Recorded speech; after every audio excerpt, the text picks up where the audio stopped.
history. This is history. Right here, right now. This is history. I thought it was Knebworth. What are you on about? Ah, we're all going to history for the weekend. So what's Oasis? Rob Lewis music and stuff. Say it loud, say it loud, say it loud. Rob Lewis music and stuff. Hit that play, Rob Lewis music and stuff. One more time, never enough. Hello, welcome to Music and Stuff. I'm Rob Lewis, a pleasure to be in your company. I'm standing here in the middle of the beautiful Rendlesham Forest in Suffolk in the UK just because I like it here. And this week on Sunshine Sunday we are celebrating 30 years of Oasis at Knebworth. Were you there?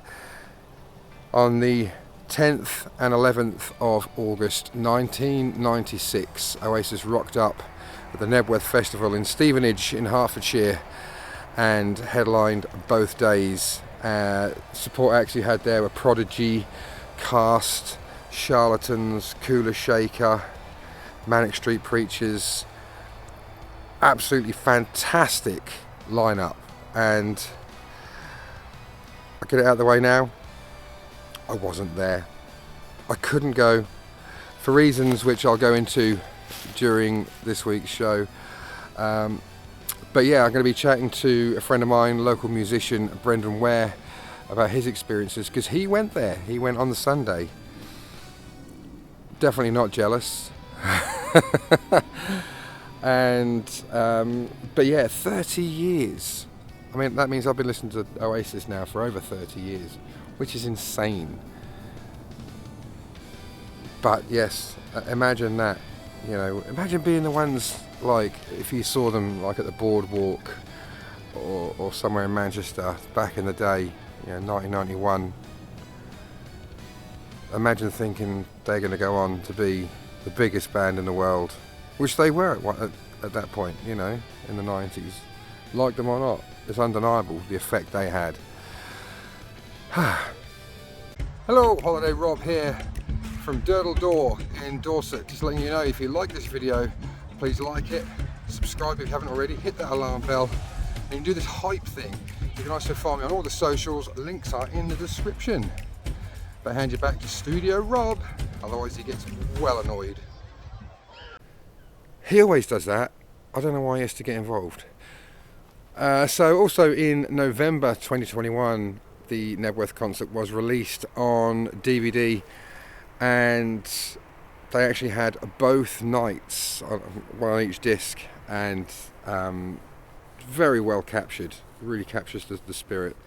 Recently watched those. This is history right here, right now. The immortal words that Noel Gallagher said on that stage at Knebworth, and watching it just makes me wish I had a bit more money at the time so that I could have gone. But those were the cards that I was dealt. Even if I had the money, you know, it was a bit of a lottery getting tickets from what I understand. Because there's also, in the DVD set, there's a bonus disc which has a documentary about the weekend, which is also a fascinating watch. Interviews with fans that were there and their adventures in getting the tickets and getting the journey there, and just sort of summing up what the event was like. But what we're going to do now is, the other day I had a little chat with a friend of mine, local musician Brendan Ware, and he was fortunate enough, he actually went on Sunday the 11th of August to Knebworth to see the boys, and yeah, we had a little chat about his experience on the day. So I'm here chatting to Brendan Ware, and you've just been busking, is that right? Yeah. How'd that go? Yeah, it's alright. Yeah. Very mental. You got enough to buy a house yet with it? No. Yeah, busking's a funny thing. Did you do any Oasis tracks? I did Wonderwall. Do You Want to Be a Spaceman? Yeah, I did a few Oasis tracks. Yeah. Years Never ago. done Acquiesce before. No, yeah, we just recorded a cover of that. Years ago, I went busking in Felixstowe, and there was this gang of lads there. I'm 18, 19. This gang of lads that were basically giving me requests. It was all Oasis tunes, and luckily, I knew pretty much every Oasis song. It was like around the time of, it was before Be Here Now came out, so it was like the first 2 albums. I knew pretty much every song. So I was making a fortune off these lads. That was brilliant. But yeah, I still ask for them now. Yeah, Yeah. that's why I do the Oasis tribute, you know. But yeah, that's not what you're here to talk about. You're here to talk about a little concert you went to about 30 years ago. Just a little show, wasn't it? Just a little show in Knebworth. Yeah. Yeah. How was that? Yeah, I mean, just starting off from like, even like booking the tickets. I remember on the day, taking the day sick off work, and it took 8 hours on the phone of trying to get through, and eventually getting these tickets, and just being so excited by the day. I was reminded by somebody that after the gig, the promoter was saying, well, what are we going to do now? And I said, we'll do it next year. And he was saying, great, we'll do 5 nights next year because it'd be really easy to sell the tickets over the internet. And I was like, the internet? What's that? Yeah. And he said he explained it to me, and I laughed and went, I'll never catch on. Who want that? Never going to take Fast off. forward 25 years, and those little phones are just, they run your life. The day came itself. I mean, I remember it like yesterday. I mean, the lineup. Yeah. There was another lineup like it, was there? I mean, on the day I went, It was like a festival lineup, wasn't it? yeah. But it was like the best festival as well. You had like that all kicked off. I remember it just like yesterday. I mean, you had Cooler Shaker starting off, who had obviously had big hits with Tap Rit at the time. Yeah, I saw them the following year, Killer Shaker. And Dread Zone as well after then. And then you had Cars, the Charlatans, the Manics, Oasis. I mean, just what a lineup. That's Brilliant. a mental lineup, isn't it? That, you know, Was it the same on the Saturday? Because you went on the Sunday, didn't you? no, it was on the Sunday. The Saturday, the Prodigy and the Chemical Brothers. That's right, yeah. I didn't go to that one, but I got the Sunday tickets. Yeah. I wonder if anyone went to both. I'm sure people did. Yeah. But I didn't go. Oh, you didn't go? No, I couldn't No. go. I think I was 16 at the time. Yeah, I was 16, 17, so I didn't have a lot of disposable income, and one of the reasons I didn't go was because I'd already got tickets for something the following weekend, which I'll be doing a video on next week, and it was to see these guys. It was Kiss. Yeah. Kiss had just reunited with their original lineup, Yeah. so I had to choose, and it had to be them, you know, because the way I looked at it, Oasis aren't going anywhere. Kiss, I might not get another chance. Yeah. So I went to see Kiss at Donington the following week. It's mad how they were literally like a week apart. I remember the tickets back in that day were 23 quid or something. It's insane. It's about the same for Kiss Yeah, as well. obviously It was- inflation and that over the years, Yeah. but that was 23 quid. It's all those bands. Yeah. 23 quid. What was the atmosphere like on the way down there? You get a coach or a train? Yeah, or got a coach down. Just an incredible day. I mean, I still look back at it as being it's certainly in my top 3 of best days of my life. You know, I mean, it was such a moment in history, I think, where I think everybody tried to get tickets for that weekend, like the Loch Lomond's shows and the Knebworth shows. I think when you took away all the babies and toddlers and old people, granddads, grandmas, I think almost the whole country tried to get tickets for those shows. The vast majority of people tried to get tickets for those shows, and I was one of the lucky ones. But on the day, I mean, that was my first experience. I'd been to Glastonbury the following years, the next 4 years after that. But that was my first real experience, I think, of like just piss being thrown everywhere and pints and banana skins landing on you. I didn't enjoy that bit of it. And that still carried on over the years. Yeah. But hasn't changed, has it? But no, just So a funky joyous day. smells? No, and like that was the only thing about it that I didn't enjoy. The sun was out, pint after pint, even as a 16-year-old, and it's different in those days. I was right near the front, and there was a little barrier where the mosh pit is here. We wish we would have got in the mosh pit, because there was a lot of room at the back of the mosh pit. But we're right at the barrier on the next bit. Yeah. I've actually seen videos where I think I can see me. I bought so much merchandise that day. I had a nice little job at Tesco's that paid quite well, and I worked, even as a 16-year-old, I had a little job there. Yeah, it's a great day, great memories. You had a John Squire guitar solo on Champagne Yeah, because I don't think he played on a Saturday, did he? I think it was just a Sunday. I think it was just a Sunday, yeah. Yeah, so that in itself. But I don't remember it being that. The solo in particular being one of his better ones, but I don't know what he's doing on that day. It was more about the moment, I think, wasn't it? Yeah, but and basically behind the screens you had Stevie Marriott all on Champagne Supernova, or Live Forever. I can't remember one of the two. Yeah, it'd be Live Forever. It would be the Live Forever one. You had all the people that passed and stuff like that. Yeah. You had Stevie Marriott, and then obviously Lennon. Phil Lynott and yeah, absolutely. And Hendrix and ending with Lennon, and Lennon was sort of paying homage, and Liam was paying homage to Lennon and that, and just it's an amazing day. I'll never forget it. And great. It was something else. Who'd you go with? My brother, who's a couple of years older than me, and my mate Matt from school. Both massive Oasis fans at the time. I've carried that on through the years. Have you seen them since? Not so much Matt. Obviously, I see my brother. No. Oasis. Sorry. Oasis. Yeah, sorry. Yeah. I think I saw Oasis 10 times over that period. Much more than I did. Like Wembley Stadium a couple of times. Saw them at the Etihad. Not that I didn't go to the main road shows. All over really. I did. Yeah, I saw. All through the years as well, right up to sort of 2005. Yeah, I think, and I just love the band and love everything about them. Believe it or not, the first time I saw them live was 2009. Yeah, that's mad. I was such a big fan, but I just didn't have the disposable income that I could have gone to see him. You know. Yeah. But I saw him in 2009, about 2 weeks before they split up. Yeah. And I saw him again last year, obviously. Well, I didn't go because I couldn't afford it. Right, yeah, the other way around, yeah. It was amazing last year, but I'd give anything to have been at Knebworth. Or one of the shows on that tour, with Main Road or Earl's Court or whatever.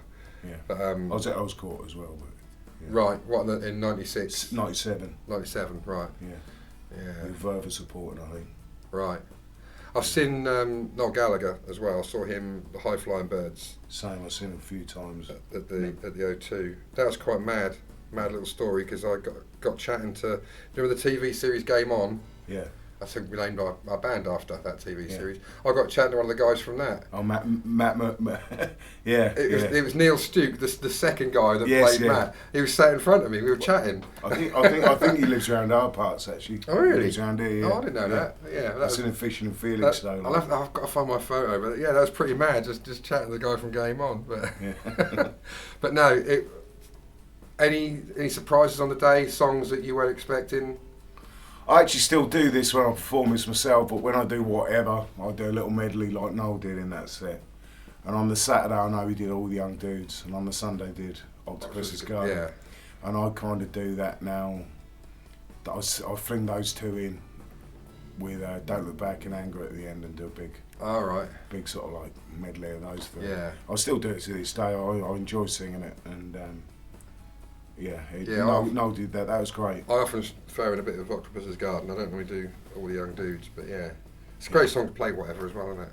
Yeah. Oh man, it must have been so good. It's the band at its absolute peak, and Liam's at his peak, but it's a real snapshot of a long gone era of there's 250,000 people, not a single mobile phone. Yeah. No internet. In the moment with the band, nobody's doing this. Everybody's singing at the top of their lungs, and it's a very young crowd, and it's you kind of think, wow, the 90s. They had the orchestra. Yes, I think they did, because Noel played them out Masterplan. And I remember reading that Noel, obviously when Noel started, he'd never stand up and play guitar, acoustic guitar. And in those days, he still sat down and played guitar. Yeah. So he was sitting down playing the Masterplan. And over the years with the High Flying Birds, he obviously got used to, or he obviously stood up playing the acoustic guitar. Yeah, so he was sitting down and Masterplan was phenomenal. I've got like a bootleg at home of the day I went to. And I have listened back to it. I think they released it actually it's on DVD and everything. Yeah. It's good. Yeah, I've got it. It's got both nights. Yes, And a I think it has little been a little documentary as well. digipack type thing. Yeah, I've got that as well. Yeah, and a little documentary that goes with it as well, and other bits and pieces. Yeah. Yeah. It's very good. Thinking what other little highlights there were. I mean, it's just obviously it was heavily Morning Glory and Definitely Maybe. Yeah. Because that was the era. I think they played Be Here Now and. Yeah, Be Here Now was the following year, wasn't it? But they played Be Here Now for the first time. Right. The song Be Here Now, and they played It's Getting Better Man. Yeah. I remember that as well. Because All Around the World, that was really old song. That was It's one of that his he first wrote. songs he wrote in '93, I think. But saved it until he had the money Yeah. to do it properly. Yeah. So Yeah. imagine that. Yeah. Having that much confidence to wait with a song like that until you just knew he was going to make it. But Well, he said it's like you take the Masterplan, some of those tunes like Do You Want to Be a Spaceman, Rocking Chair, Talk Tonight. I mean, the Masterplan, all these songs, they're just phenomenal songs. I mean, they could have gone on as an album in its own right. It's a great album. I often make the, because being an Oasis fan and a Kiss fan, you get a lot of shit from people saying, "Oh, you just like shit music," whatever, But I always make the case that Oasis, and this is more Oasis than the Beatles as well. Oasis are probably the only band where the general public, not fans, but general people, know not just the singles, but they know the album tracks and the B-sides. Yeah. Just I mean, normal people in the street that aren't even yeah. fans, they know Half the World Away from the Royal Family and things like that. They know Talk Tonight, they know the Masterplan, and Champagne Supernova, She's Electric. They know all these songs, even though they're not fans. And it's like, I can't. Even the Beatles, I don't think had that. No. That mass. Not appeal, that's the wrong word, but the sort of reach that everybody. My mum and dad, they knew album tracks by Oasis, and they weren't fans. Well, I think that's the thing. In these later shows, they just showed you had granddads there now watching. You had dads there. You had their sons, and you even had their sons' children. Yeah. I mean, I can't think of another. But it was all before mobile phones as well, so you didn't have people standing. You had people really into the experience. Yeah. I still, to this day, I mean, there's been good bands. There's been the Libertines. There's been the Strokes. There's been some really class bands since Oasis. But I don't think there's been a true rock and roll band since Oasis that has captured the mood of the whole country. I don't possibly think there will be again in today's market. I don't know in our lifetime. I can't. Music changes. It's so disposable now, isn't it? Acts just come and go. And I don't think anyone's got that staying power. No one's got the attention span. No. For a band like Oasis. No one listens to an album. No one makes albums anymore, really. No. You get a few that do. Country artists still do albums, but generally people do a song and then another song. But no, the craft that you used to get with an album, because it was made to be listened to in one go, and the artwork and all that. But no one's got that attention span anymore. Well, you won't get an album like Dark Side of the Moon again or Sgt. No. You won't get a song that's 8 minutes long again. You do, remix. but there's going to be a it's going to have the same staying power as some of those. Stairway. It's that on your phones, isn't it? Yeah. No one's got the attention span to listen to a song from start to finish, and then see what else that band's got to offer, or that singer, or whatever. As songwriters, I think you have to get within 30 seconds. Really, Yeah. You got to get the hook in there, really. That's don't it, you? and it or within 3 seconds sometimes. It shouldn't be like that. It shouldn't. Good music shouldn't be about its appeal to attention. It's lost. Yeah. Yes. And now you've got AI making music, and you know. Have you heard Park Drive yet? Park Drive? Yeah. No, what's that? They're on TikTok. Oh God, they're really bad. They're a band. They're young lads, like 18, 19. They sound just like 90s Oasis. Right. But what it is, they put everything through ChatGPT All right. to sound like Oasis, and it Right. writes their songs. Yeah. I mean, they're good at it, but it's like you're just doing Oasis, but Yeah. not Oasis. It's Yeah. really bizarre, and that's all AI. Will you know. get all this AI stuff with what Oasis would sound like if they did Beatles records? Or Yeah. you get the Beatles doing Oasis? That's and that? right, yeah. And that's not music for me. No, it's computers. It's quite fun to just, oh, that's interesting, but it shouldn't be this big thing now. I mean, I use AI, don't get me wrong. I use it. The music that you can hear in the background is AI. Yeah. And that's because copyright. Yeah, So yeah. I have these little tunes in the background that are really low in the mix, just so Yeah. there's something in the background. Yeah. But it's you know, that's the only thing I use it for. I would never use it to write a song. No. You know, no, it's no. just to have things in the background. So I haven't got to pay someone. So I don't make any money out of it. I can't afford to pay someone a fortune. You know. Yeah. But other than that, I think it should be used as a tool, not as a replacement. Yeah, exactly. You know what I mean? I mean, it's not art anymore, is it? I don't think. No. If it's not, if it's not. You know, when I write songs, it's still very much. I'm drifting off the point here, but when I That's write fine, songs, that's it's still what very it's much. You know, I sit down with pen and paper, as I always have done, and a guitar, and write the song. You know, it's still that way now, as it Yeah, always has been. music first with me. I'll get the chords in. I think of a little melody that goes over the top, and I'll start putting some words to that. And usually the words are crap, and they'll grow into something else. You know, there's usually a lot of. But "I we love it, know don't what we? to do." We love it. Yeah, We love it. and they evolve. But yeah, absolutely. And I think that's what it's all about. But you're right. I don't think we're gonna. You know, you got your likes of Ed Sheeran and that. But you're not really going to see another rock and roll band that has that mass appeal. You never know, I could be wrong, but in this multi-digital age, it's not going to be the same anyway. No. But people said that. People are now saying about Oasis. I would say during our 90s era, everyone was saying about the Beatles. But people are now saying that about Oasis. But people are still saying that about the Beatles. You probably had it that back then people were saying, oh, Oasis, they're not going to be around in 30 years. Yeah, And here we are. yeah. And They're still the biggest. They absolutely are. I mean, what they did last year was huge, that world tour. Yeah. They didn't do that many dates, but it was absolutely, you say, it brought the country together. It just captured a moment, didn't it? This has been more than ever. This has been such a difficult period in our country's history with everything going on. Yeah. They brought the nation together again, like Yeah. they always do. And everyone left all that aside to stand in a field. I mean, people were crying at these gigs.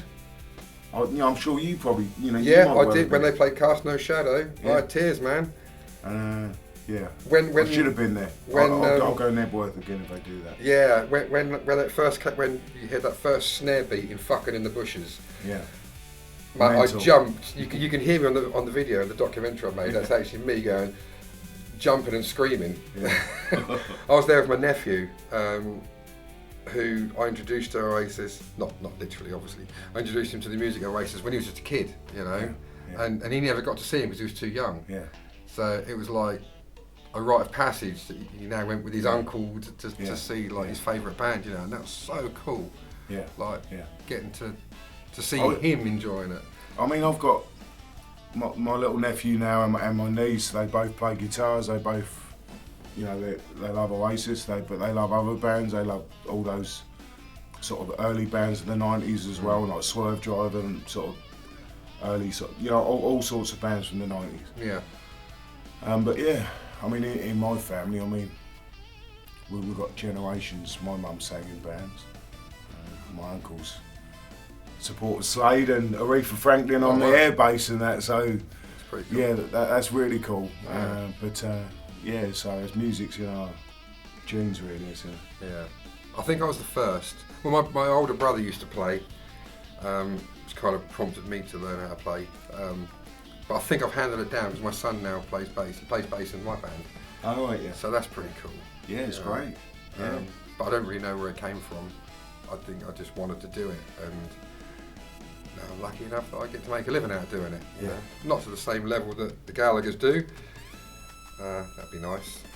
But yeah, it was an insane thing. Like 30 years later, I mean, and it's still just as popular. And the songs are timeless. They're not dated. No, yeah, you're absolutely right. Because they steered away from political stuff and things like that. Yeah. Their songs are timeless. They're not from. I mean, you can kind of tell a little bit in the production, like the era they're from, but they don't belong to the 90s because there's no reference to anything else going on. I think you nicked a line from Tony Blair in Magic Pie. There are many. There are but A thousand 1,000 days to prepare 1,000 Yeah, years. that's the only political thing that was ever in an Oasis song.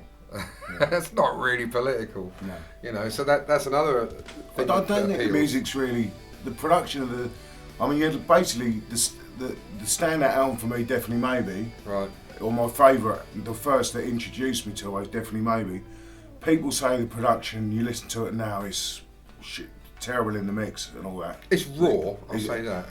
But I love the punk DIY. Yeah. I love the sound of that. It's a punk rock record. And it's amazing. Every album as well has its own sound. Yeah. It's all, yes. You've got that raucous sound of Definitely Maybe, the more polished sound of Morning Glory, and the epic sound of Be Here Now. Yeah. Then you had the sort of more refined Standing on the Shoulder of Giants. Yeah. And then they kind of go back with Heathen Chemistry to a more rocky sound again, and then Don't Believe the Truth, it was back to rock and roll again, you know. Dig Out Your Soul's a underrated album. Yeah, it's always sort of overlooked, isn't it? But it is a great album. I often do Falling Down in my sets. Yeah. There's a lot of stuff going on with the band at that time, weren't there? And they were past their peak. Yeah. Their peak, you know. And I think that's tough for a band when you get as big as they did. Yeah. And then no one stays that big. There's always someone else to come along a year later, isn't there? And I think The solo year's been great, actually. Yeah. Noel's stuff's amazing. Yeah. And I've liked Liam's stuff as well. Yeah, I was more of a Noel fan. Same. I didn't. BDI were good, but I didn't really. You know, when they split, I kind of went with Noel. Yeah. You know what I mean? Same. Yeah. But it's because back then I think Liam was portrayed as this sort of bit of a knob. Some of the things he'd say, but I don't think that's the real him. You see him now on social media. He's great, isn't he? He's pretty clever. He's no fool. Yeah. He's very entertaining, and he's mellowed out, and he's actually seems like a real decent guy. I think I started properly what I consider half decent songs because of Noel. Yeah. I picked up the guitar and started learning songs around the time that Definitely Maybe came along. I'm no better at it now, but yeah, he's my geezer, man. Absolutely, yeah. He's a chief. The chief, indeed. Couldn't agree more. Wow. I don't know what else to say. I mean, we've got off the subject a little bit. We've all exhausted Knebworth. But yeah, I think. 30 years of Knebworth. Yeah. You say it was one of the best nights of your life. Yeah, it really was. I mean, spare us any personal details. What were the other two? Other gigs, were they, or more personal things? Nah, just I loved watching them every time, but there's something special, there's something magical about Knebworth. It felt like a Woodstock sort of, how people sort of go on about Woodstock, and I mean, in that era you had like, I mean, I'm not a big fan of Radiohead or nothing, but I saw him on the Pyramid stage a year later at the Glastonbury, the famous that there's certain moments in history that people look back and say, oh yes, that was a great gig. They were probably better this time round at the latest gigs musically than they were at Knebworth. But because it just encaptured a whole nation around that period, I mean, they were the biggest band in the world, no doubt about it. And they were the best. Noel was the best songwriter and Liam was the best singer. You know, and like, it was an amazing time. So. Absolutely. Well, let's wrap it up there. Cheers, Brendan. Thanks very much. You want to tell them what you're up to? You got anything? You showed me a song. You got that coming out soon? Yeah, I'm just in the studio, writing some new material. Haven't been in the studio for 16 years. I've just been doing live gigs. Couple of shows this weekend. But yeah, I want to keep recording, keep writing, keep pushing them out there. Get your YouTube channel back. And get a YouTube channel sorted. I'm not very au fait with the old technological side of things, but I just tend to do gigs. If you can do Facebook, you can do YouTube. Yeah. YouTube's even easier. Right. Yeah. I need to. Absolutely. Cool. All right, well, cheers, man. Speak to you later. Nice one. Cheers. Thanks, Brendan, again for being part of this video. Really, really appreciate that. And if you want to check out Brendan's stuff, there'll be a link in the description. So what else was I going to say? So yeah, watching the DVD back, it was obviously from the same tour that had the There and Then video, you know, with Main Road and Earl's Court, with the orchestra, and also the Unplugged show as well. It's you might remember on a previous video I talked about the lady on the violin. The camera seemed to like filming her. The camera operator seemed to have a bit of a fixation with her. But it's great seeing the orchestra there and those arrangements. One thing that surprised me, and it wasn't until I thought about it later on, Half the World Away wasn't on the set list. I think it's such a big song, and they do it now, and amazing that we get to say that they do it now, and it's one of the highlights of the night, Half the World Away. And looking back, it wasn't there because it was '96. At the time, it was a great song, B-side to whatever. But I think, from a more mainstream point of view, a lot of people became aware of Half the World Away because of the Royal Family, which didn't come out until 1997, I believe, or 98. So Half the World Away was the theme tune to that, but obviously that wouldn't have happened. So although Oasis fans would have been familiar with it, it wasn't such a big thing in the world, you know. But hearing Cast No Shadow, which is my all-time favourite song, it's great. Listen to Liam's banter on the stage. He's having little arguments with people in the audience, and Noel, they're having a little bit of a going on. But yeah, I really, really do wish I could have gone. I couldn't. I got to see him last year. That was cool. But you know, it's you can't have regrets, can you? You know, don't look back in anger. I don't know what else to say after that, so I think I'm going to wrap it up there. But yeah, 30 years of Knebworth, one of the